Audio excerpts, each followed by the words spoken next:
What's going on, everybody? It has been a while since I did a video. It's almost been 2 weeks now since I even did a video, and it's been about just over a month, I think a month and 1 week since I bought a single Pokemon product. Now, that may not seem like a big deal. That may seem like, okay, first world problems. But for those of us who have recently got into the collecting hobby, and when I say recently, I mean the last couple of years, it's been crazy. I mean, not only has it been a big fad, in my opinion, but it's been socially accepted for the first time in a long time. And that may be just my opinion, but I do think that for the first time in decades, trading cards have become a more respected and understood form of diversification and investing. Now, I love collecting Pokemon cards, but as you guys have noticed, I was buying a lot of product the past couple years, especially the past couple months.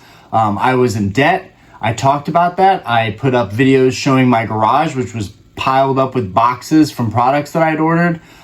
It was really a mess. And now I have plenty of money saved. I have no debt.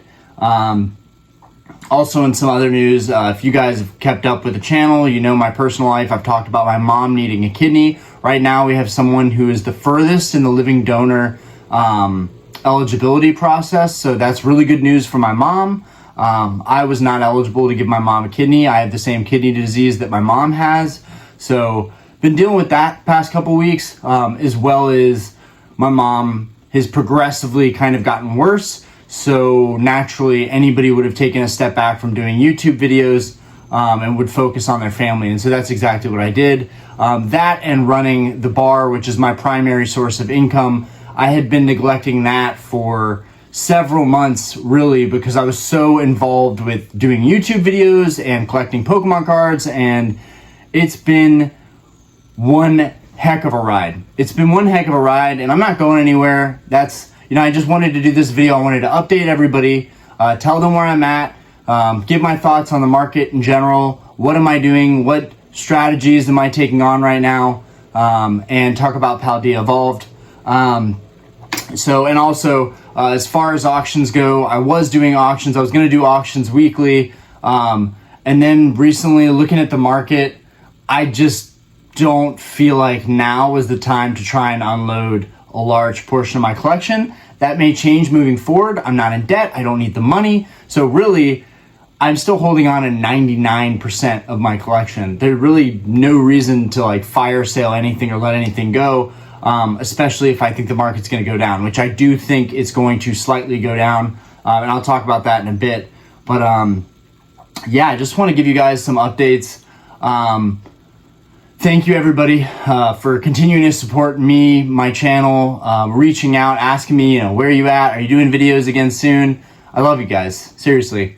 But I just had this epically long stream, like a 3-hour long stream with Nostalgianomics and a mystery guest they had on there, Steve. And for any of you guys who watched that was a very eye-opening stream. I was totally absorbed into collecting and, believing in the value of my cards, but not fully understanding the market long-term or, some other ways that I could put my money to work. And as much as I've really been reliant on just, okay, eventually the YouTube is going to work out. I'm not going to worry about what I'm spending. It was just irresponsible of me financially. So I pulled that back a good bit. And I've been talking to a lot of people in our Discord, people that follow me on the channel, that have DM'd me on Instagram, telling me that they're kind of going through the same things. Right now, the economy is not in the best place. People are pulling back on luxury items. People are not buying Pokemon cards like they were the last year, the last 2 years. People aren't buying groceries like they were the past year. There's a lot going on. There's a lot of uncertainty. There's a lot of fear in the markets in general, and the global markets in general. There's a lot of fear, a lot of recessionary talk. So yeah, all great stuff. I will tell you that I'm still watching a ton of stuff. I still badly want to add things to my collection, but right now I'm still being good. I'm still watching and waiting. And honestly, it feels amazing. The amount of stress that I had, I was laying awake thinking about like my credit card, how I was going to continue collecting. It really has been amazing just taking a break. And not necessarily for taking a break from making videos. I guess I was kind of spending a lot of time making up for time that I spent in this room making videos, spending that time with my family, with my parents, with my mom especially. And my wife is going to Portugal. In the next month, and she's going for a full month with our baby girl Aspen, and I've got to stay here. I've got to run the bar. I've got to keep the business moving. So I imagine that I will be going to the gym a lot, making videos a lot, and I'll have a lot more free time to do this on a regular basis. It's just for anybody who has a family out there, you can imagine, like, how is Orion doing videos all the time? Like, I've got 400 plus videos in the past year and a half. How is he doing all these videos while he has a family, while he's taking care of a full-time business? I don't know. I honestly have no idea how I was putting out the amount of content that I was. I guess just making it habit. But I really wanted to, I told myself, like, don't just make a video to make a video. Make a video when you feel like you're really ready to, like, get back in the chair, relax, have, a discussion, kind of rant, venting. But guys, I'm talking to a lot of people that seem to be going through the same thing, whether it's whether it's trying to change your financial position, trying to be better off financially, whether it's, investing in other things, whether it's just pulling back on collecting and spending money so much, or just, financial security and dealing with that, or switching jobs or anything like that. A lot of people are going through transitions. I imagine that the market, I don't know, in my gut, I feel like people are starting to rotate out of collecting Pokemon cards. I feel like people are liquidating and selling their collections right now and kind of moving that into another thing. I think right now, especially one thing that Steve, the mystery guest on Nostalgianomics stream, talked about, he was just talking about, like, the basics. Like, right now, rates are up. They're offering 4% in, like, a really basic money market account, right? If your money is doing 4%, now that's yearly and then it's divided by monthly, but if your money is doing that, you have to compare, is my money safer and better earning interest yearly than it is in Pokemon cards? And honestly, I don't think it is. I think that everything is kind of cyclical, and it's going to be seasonal, and people are rotating out now, but I don't think vintage card prices are going to fall too much because they're already so old. I think a lot of the modern stuff that came out the last couple of years, I think that's going to fluctuate. But all in all, I don't know if it's because of the mass, like the big COVID boom of Pokemon cards. I don't know if it's like influencers and YouTubers all getting into Pokemon, including myself. I don't know if that's the reason why prices are holding and why prices held, and just the scarcity of product. But now Pokemon has the printers going, and they are just brrr. So I don't know if that's going to be the same again. We're kind of seeing that still, though, with sets like Fusion Strike. If you got them for bottom dollar, $80, Nostalgianomic Alex made that play. That was a really great play. Evolving Skies. I bought a lot of Evolving Skies in the 140, 150 area. I did buy a case. I FOMO'd and I bought a case for $1,000 for 6 boxes, but that was really just like, I really believe in this set and I'd like to have a sealed case and I'll pay a premium. But mostly I was buying Evolving Skies when it was 140, 150 box. That Evolving Skies behind me right there, I bought that box for like $140 because in my head, when that set came out, I was like, okay, this set has Rayquaza, it's got Umbreon, it's got the other EV evolutions, it's got a Dragonite. What doesn't this set have? It's amazing. Now, did I pull anything out of Evolving Skies? No. And that's important to note because really, you're investing in the sealed product more than you are the chance that you're going to get anything decent out of that box. And of course, there were all the stolen hits that we just found out about with Evolving Skies and Fusion Strike, but I'm not going to go down that road. A lot of drama, a lot of weird stuff going on in the Pokemon community, a lot of thieves, a lot of scammers. I think that, coupled with the fact that Pokemon is printing these things to oblivion, coupled with the fact that we are going through economic hardships here in the US, I feel like for a lot of people that is the case. I think that Pokemon is going to be a priority that gets put on the back burner.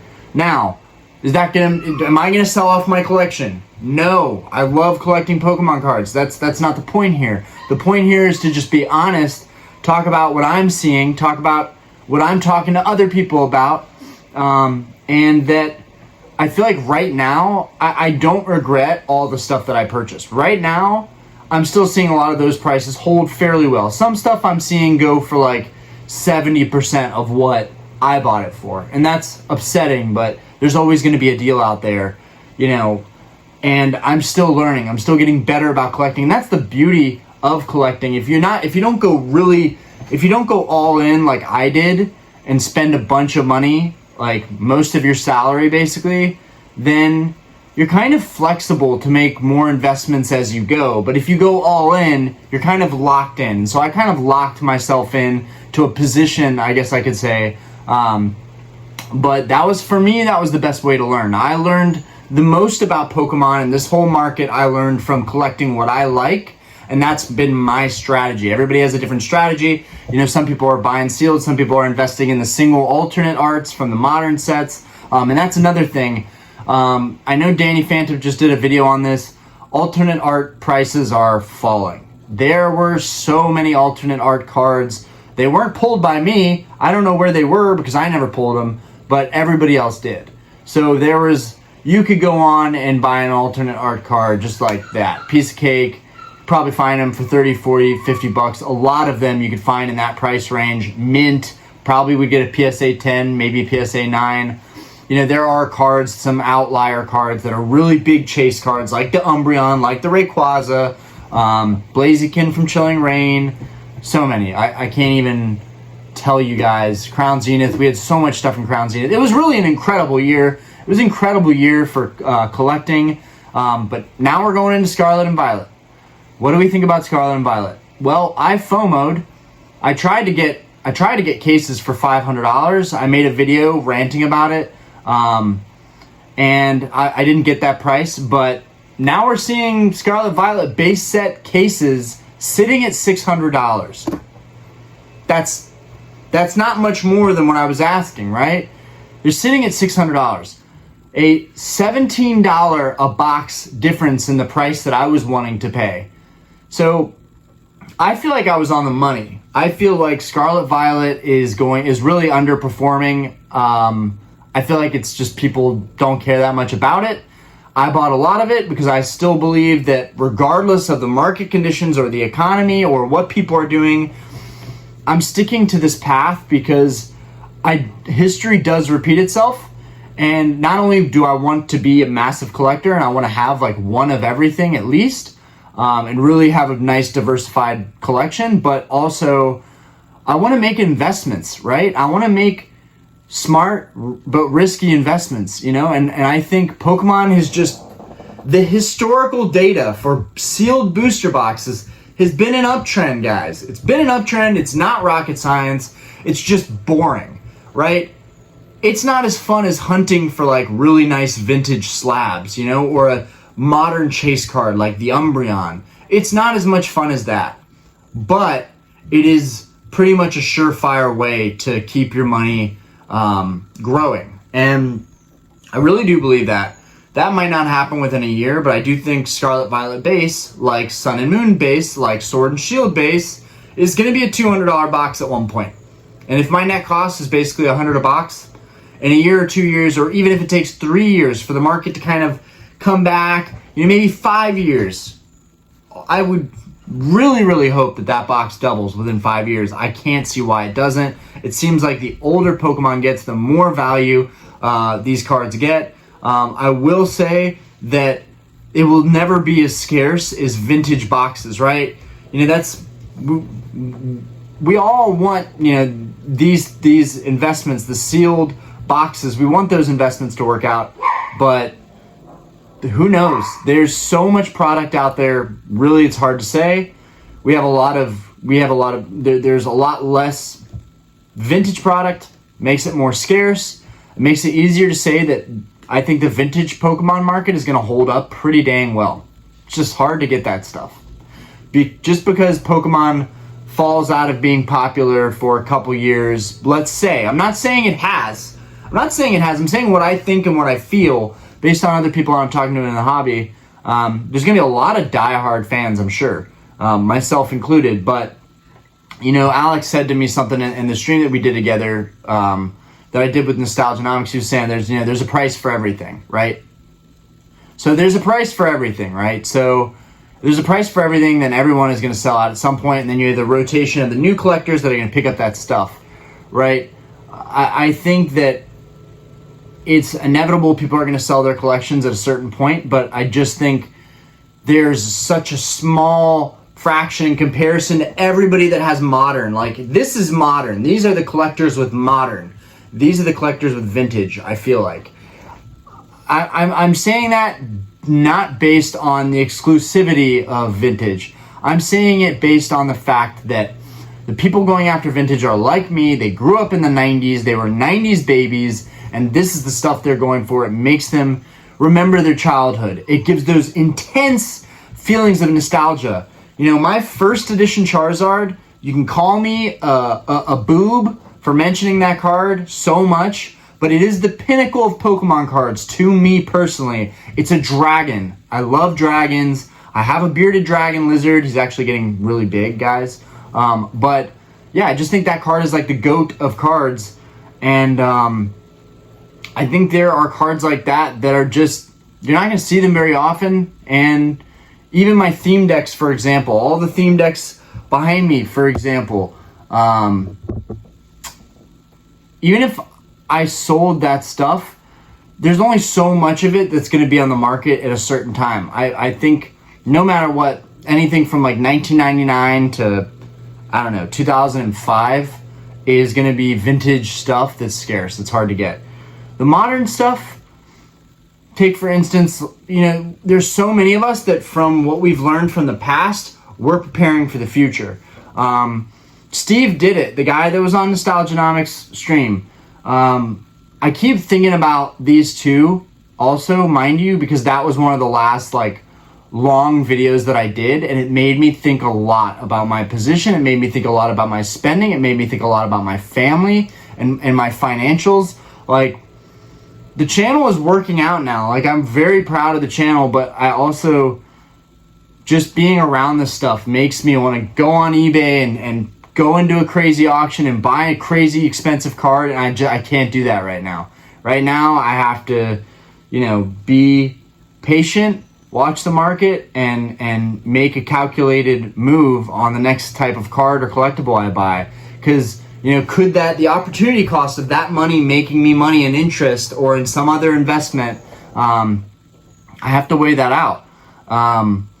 And those guys were really good about, you know, talking about that. And one of the things that Steve did was he bought a bunch of sealed booster boxes in 2015, waited it out, and he just unloaded a massive position recently. So I figure there's going to be a lot of people doing that in this era with these generations. Sword and Shield, people are going to be stocking up on Sword and Shield. You know, in my case, a couple booster boxes per set, maybe a case per set.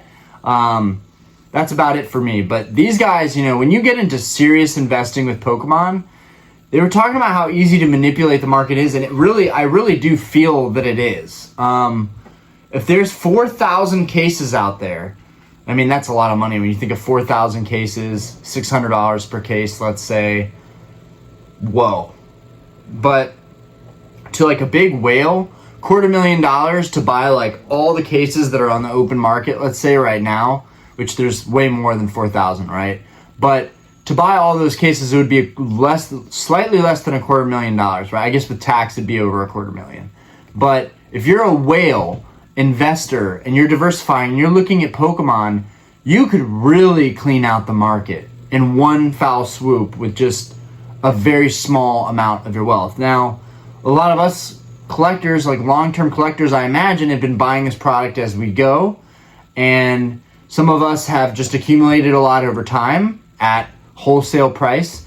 Some of us have been buying higher than wholesale, but we've been accumulating and kind of selling stuff on the side and offsetting our costs. And then some people are going to come into the hobby and they already have money in the bank. They've got money working for them, making interest in other investments, and it's very easy for them to just buy a lot of product and sit on it. So I think in that sense, you're going to have a lot of people that are flipping product. People are going to be flipping product a lot. And I don't think people are going to be thinking the way they were in 1999 or 2000, like, is this going to be a popular thing down the road?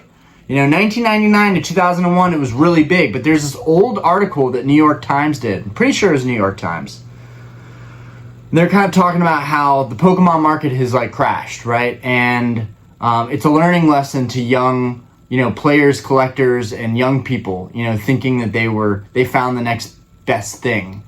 I think that's really essentially what's happened again from 2019 to now. I think you've had a huge resurgence in Pokemon, and people had just been throwing their money at it, and myself included, going to stores, buying whatever we can find, not even strategically thinking, how do I invest in this, which looking back now with the knowledge that I have, just buy sealed booster boxes, buy cases, sit on them, put it in your closet. Don't worry about it for 10, 20 years. But that's, like I was saying, I think there's a lot of people that are going to be flipping. So if we're all doing this and we're all thinking about it, there's probably going to be an abundance of product out there. But, I don't know the specific numbers of how they were printing stuff in 2016 versus how they're printing it now. I just know that Pokemon Company is printing way more than they used to. Granted, that's to keep up with population. I mean, maybe it's like all relative, right? Maybe with how many people are in the hobby right now, the amount they're printing is the same as what it was in 2016 or 2019 with how many people were in the hobby at that time. Maybe it's all relative and they're just printing to keep up with demand. Pokemon has always been really, really good about that. They've always been good about kind of maintaining values. I think that might be falling off with Scarlet Violet, and here's why. There's so much hype around Sword and Shield. Crown Zenith was such a hard set to top off. Like that set is ridiculously good. You've got legendary dogs. You've got a secret rare Pikachu. You've got a amazing Mewtwo card. You've got so many other cards. You've got Deoxys cards. You've got the golden legendaries, the Piauka and Dialga and Arceus and who else am I? Giratina. You've got all these amazing cards. That's going to be a hard set to top. And then we go into Scarlet Violet base, which is just can't even compare it. I still need the Corridon and the Miraidon, but I'm just, again, it's like the last thing on my mind right now. Now, I'm a crazy collector, right? I have gone to great lengths to acquire my collection, and I have made so many connections, and it's been a grind. It's been a grind to get where I'm at. Now I'm like finally really, really happy where everything's at. And I think I'm just OCD, and I had to get to that certain point. And I don't know if other people feel that way, but like, I think it's okay to feel like, okay, I have to get to a certain point. Did I take it too far? Potentially. But, I love collecting this stuff, and I know that I love collecting it because even now when I'm out of debt and I have not a lot of money, but I have just as much money as I was in debt in a savings account now, generating 4% interest. I'm very happy about that. And, but there's this emptiness inside of me, and it's not like, oh, I'm being dramatic, like Pokemon is creating a void in my life. No, it's not like that. It's just like something to do, having a hobby, talking about this stuff to you guys, going on rants, telling people how I feel about things. I feel like that was something that I was still missing. And I was just telling Diana, my fiance, I was like, all right, I'm still thinking about this stuff 24/7, even though I'm not buying it. And like, it feels good to save money, but I don't know. There's some twisted part of me that's like, I feel like the Pokemon cards are worth more than the money that I'm actually getting on a weekly basis. You know, like the checks that I'm getting from our bar business, I feel like I would rather have, you know, mint condition Game Boy Pokemon Red, you know, a Wata, you know, 8.0 sealed Pokemon Red. I'd rather have that than the check. I would rather have, you know, another first edition Charizard than have that check. I would rather have more sealed theme decks than have that check. But my little girl is getting older. Aspen is going to be 2 before I know it. She's getting really, really smart, and I gotta be prepared. You know, I need to be able to, you know, send her, get good education, and like real talk. Like, I'm gonna tell you guys how it is. That's why I love this channel. I've been doing it that way for a long time, just kind of spilling my guts to you guys. But I'm very nervous. I'm stressed out about the future, about, you know, making sure my girls are taken care of. And I think there's going to be a lot of reflecting when she goes to Portugal with Aspen and they're gone for a month. That whole month, I'll be trying to be good about not spending money on stuff. And it's going to be difficult. It's going to be difficult. Paldea Evolved comes out next month, right? Now, let's talk about Paldea Evolved. Paldea Evolved has some great artworks in it. It has some amazing illustrations. The box artwork itself doesn't like, I don't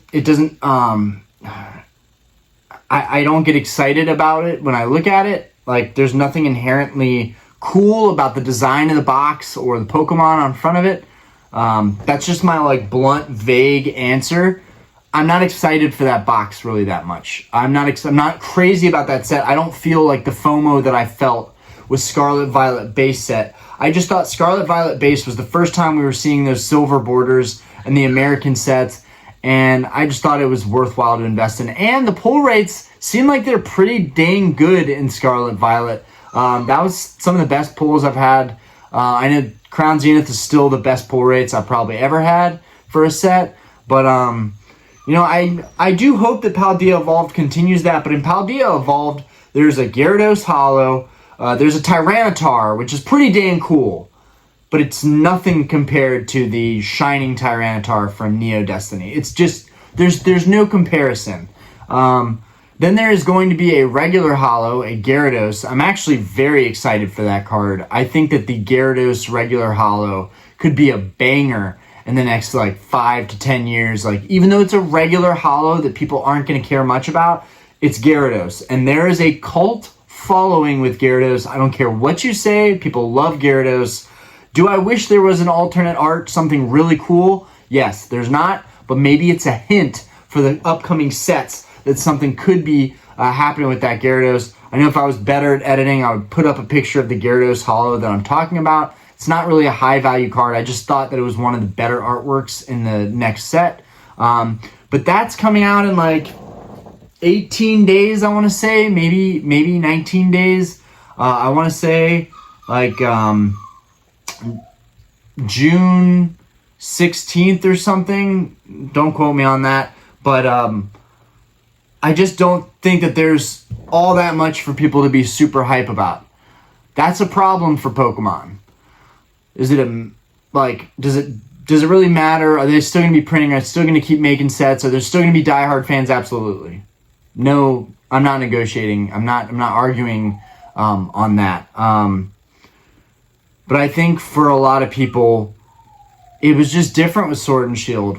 It was a different time. Pokemon was really in its absolute prime. Pokemon was in its absolute prime with Sword and Shield, and those sets weren't even amazing in terms of the pull rates. In terms of the pull rates, like, those sets weren't even amazing. They were so hard to complete. That was brutal. Scarlet Violet is different in that sense. Much easier to complete. People are completing it.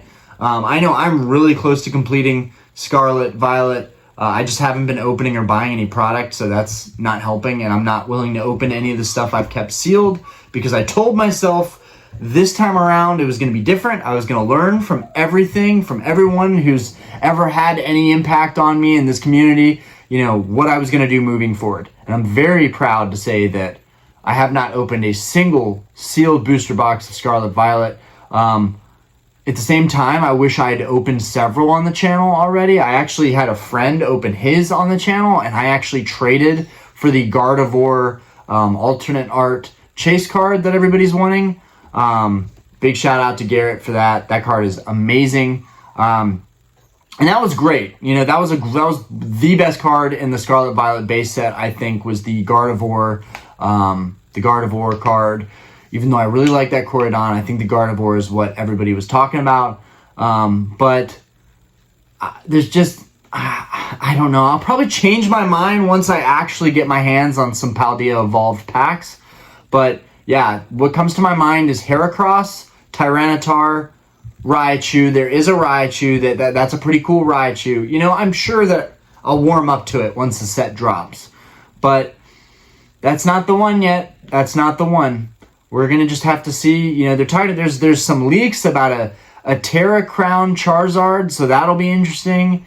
But maybe it'll be the 3rd, 4th, or 5th set. But there needs to be a banger set. They need to drop a banger set, you know, to really wow people and bring them, you know, keep them in the hobby, bring them back in the hobby. They got to drop some kind of banger sets.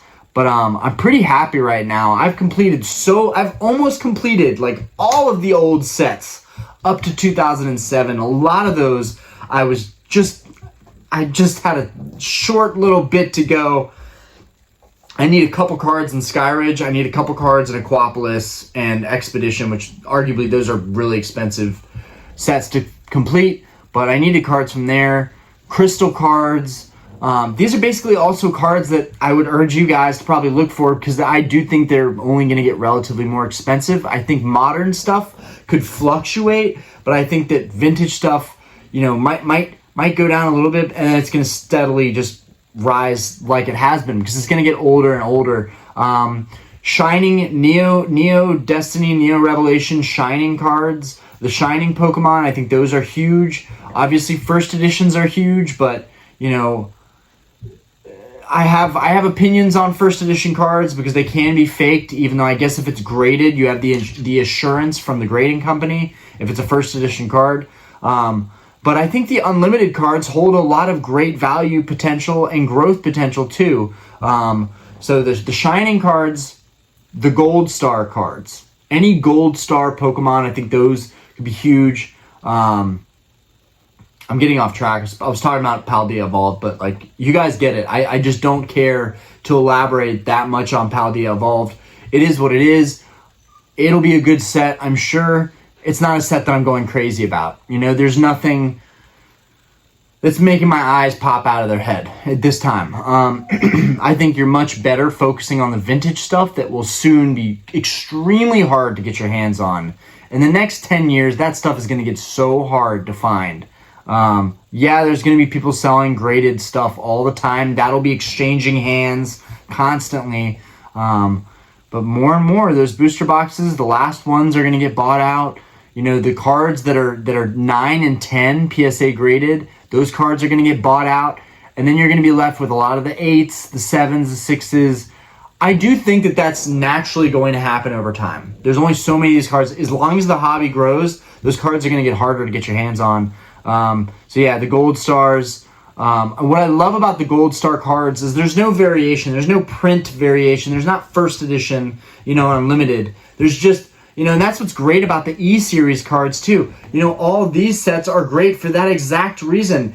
Expedition, Aquapolis, and Skyridge are great because there is no unlimited version. There are no different print runs. I mean, there's different print runs, I'm sure, but there's no variations, right? So you have really just the Expedition cards, the Aquapolis cards, and the Skyridge cards being the e-reader era cards. I think those are fantastic to invest in. They're always fetching premiums on eBay. But yeah, the Gold Star cards are fantastic too. I do think I do like 2 cards that I badly want. Like I'm a completionist, but honestly, I've decided moving forward, if I go after cards again, singles, I'm going to go after the ones that count the most. I'm going to go after the ones that I've been wanting for a really long time and think less about like, am I going to get my return on this, and think more about like, how available is this card going to be down the road? That's FOMO investing. It's not for everybody, but I just get this gut feeling that if I get these things now, they're going to be a lot easier to hold on to than looking for in the future. Namely the Pikachu, the Gold Star Pikachu. That card in like an 8 or a 9, it's going to be several grand. I know a 9 is like up for like 4 grand right now, maybe 5. Or maybe 3. I'm not entirely sure. Gold Star Rayquaza, you know, that's an $80,000 card, right? In a 10. So in a 9, I figure it's like $10,000, $15,000 card. But I saw a 7 go for $3,000 a couple months back, and so that's a number in my head that I'm like, if I ever see a Gold Star 7 in a Rayquaza, I will probably bid on that card, because Rayquaza is one of my favorites. Y'all know that's in my intro, the Groudon and the Rayquaza. Anyways, I'm all over the place in this video, but y'all can tell I've got a lot on my mind. I'm trying to do the right thing. I'm trying to be financially minded, and I hope people will appreciate that and understand that like, it's not all rainbows for people collecting, especially more recently. You know, you have to sometimes take a step back and think about your investments and think about, you know, your maybe people around you. In my case, I have to think about my family. So I got to put them first over the next couple months. And this stuff's always going to be there. I've always said it on this channel. I'll say it again. This stuff's going nowhere, guys. It will get harder to find. I can't promise you're going to be able to find any of the stuff a couple years from now that you can find now, you know, or even relatively close to the price that you can find it now. But it's almost always going to be available. If you look hard enough, you can almost always find anything that's vintage if you just look hard enough and spend enough time. But yeah, that's my little rant. I did this so quickly. I just popped on here. I forgot to turn on the other external lights. So I apologize about that. Normally I have more lighting in here. But thank you guys. I'm hoping to do some kind of live opening soon. I've just been, honestly, I've been relaxing. I've just been having a great life and really feeling way less pressure, way less stress. And that'll probably make for some better videos, because I just enjoy talking about what I'm talking about now and don't feel pressed to have any kind of dialogue or conversation or discussion. But I think a lot of people are just like, you know, I'm going to take a break from Pokemon right now. I don't think that they're necessarily selling off their entire collections, at least the people that I'm talking to. But I think it's something that it's very expensive. Pokemon is very expensive. Let's be real here. Being a Pokemon card collector, unless you're collecting lower grade cards or damaged cards, which there's a lot of people that are into that, and I've got nothing on that. But, you know, I myself have a lot of 5s and 6s and 7s. You know, I don't believe in necessarily paying the 9 premium, but I'm starting to understand that, like, grading is a good barometer for the kind of card you're going to get. And even though you don't want to pay the price for a 9, your options are buy a raw card, and you might get screwed over. You might not get exactly what you think you're getting. Or you can buy the graded card and pay the graded cost premium, but you know exactly what you're getting your hands on.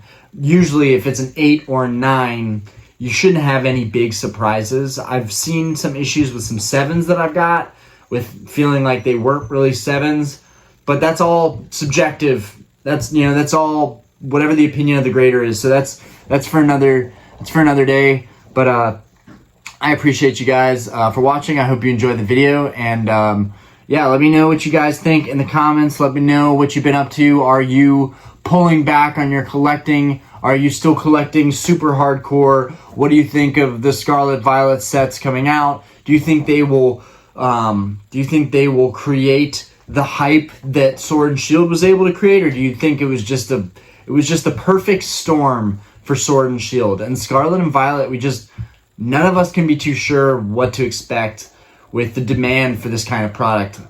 People thought that Scarlet Violet was going to be on a whole new price level. People were like, I'm going to flip this set so easily. And I kind of thought that it was going to pop off too. I felt that Pokemon was building a crazy momentum, but I was wrong on that. And now you can get a case for $600, which is pretty much the price I paid pre-ordering it 3 weeks in advance. So that's kind of crazy to think about. Right now, honestly, I think at $100 a box, basically, it's $600 for a case. I think there's still a lot of good plays to be made for stocking up on that set. Would I like to have more than 4 cases of Scarlet and Violet, despite the fact that the price hasn't jumped? Absolutely. I would love to have been able to financially, pursue a larger position. Like, I would honestly like to do like $10,000 in each set. If you put $10,000 into that set and the price of the boxes go to $200 in 4 or 5 years, then you've just turned your 10 grand investment in that to 20. You've turned it into 20. You're going to have to sell this stuff. You got to account for fees and shipping too. So maybe you need those boxes to be more like 240. But that's also a large stretch. Nobody knows what's going to happen. It's a really risky play. And what if in 5 years Scarlet Violet base is still, $175? You know how crappy that would be? You just really wouldn't be getting actually, that's not true. You'd still be getting your investment back for sure on that. But I think I need that set to be more like $240 a box if I were ever to sell those boxes. But again, I don't have a position that's that big. I'm not ever really going to make a lot of money on any of that stuff. And that was never fully the intention. But I am starting to think more like other investors and collectors, like sustainability. How can I continue to collect and be sustainable if I'm just buying everything I want and not thinking twice about it? There's no rhyme or reason. There's no strategy to that. So I'm trying to figure out what I want to do moving forward for the next couple of years. So that's all I got for you guys. I've been ranting for way too long. 42-minute video. My God. Thank you guys so much. Let me know what you think about Scarlet and Violet. Peace.